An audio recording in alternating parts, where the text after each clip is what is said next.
Hey, salut à tous! Hey, c'est bientôt Pâques et j'ai ressorti pour l'occasion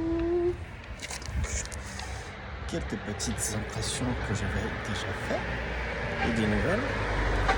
Et je me suis dit que ce serait intéressant de faire quelques petits tests avec les technologies du moment, à savoir la génération par intelligence artificielle.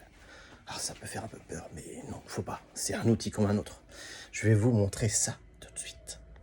Alors, on se retrouve du coup sur un petit site que j'ai découvert qui s'appelle Meshy et du coup qui, grâce à l'intelligence artificielle, va pouvoir, à partir d'un texte, me générer un modèle, voire même plusieurs modèles dans ce cas-là, en 3 dimensions. Je vais accélérer un petit peu tout ça et on va voir ce qu'il va nous générer à la fin. Donc là, il va commencer à faire son petit travail et générer des modèles. Il va en générer 4 pour que je puisse faire un choix. Et je vais regarder ce qu'il va me proposer. Donc là, on voit les 4 modèles que je peux faire tourner. Donc il a retrouvé par rapport à mon texte, donc un œuf coupé au 1/3 en diagonale avec un lapin à l'intérieur. On voit bien qu'il a respecté ce que lui est demandé. Donc il y a certains modèles qui sont pas forcément très beaux ou très exploitables. Je vais choisir du coup celui qui me paraît le plus pertinent et on va se retrouver après dans mon logiciel de découpage de modèles. Voilà, à tout de suite. Voilà, une fois le modèle importé dans mon logiciel de découpage de fichiers pour que l'imprimante puisse faire son dépôt de matière couche après couche, je vais pouvoir lui dire de réduire un petit peu la taille parce que là c'est un petit peu grand. Voilà, on va le passer à 50%, c'est quand même plus acceptable.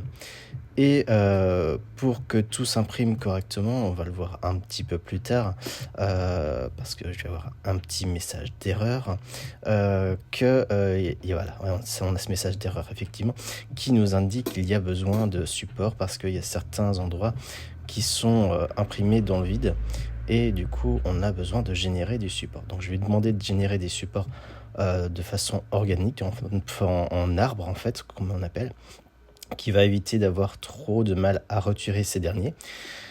Donc voilà, on va lancer ça sur l'imprimante 3D et je vais vous montrer le résultat à la fin. Voilà, à tout à l'heure. Et bien voilà, ça s'est imprimé après environ 6 heures d'impression de mémoire. Ouais, quasiment 6 heures effectivement.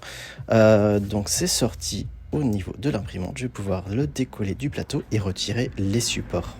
Et je vais vous montrer le sujet une fois imprimé et nettoyé de ses supports.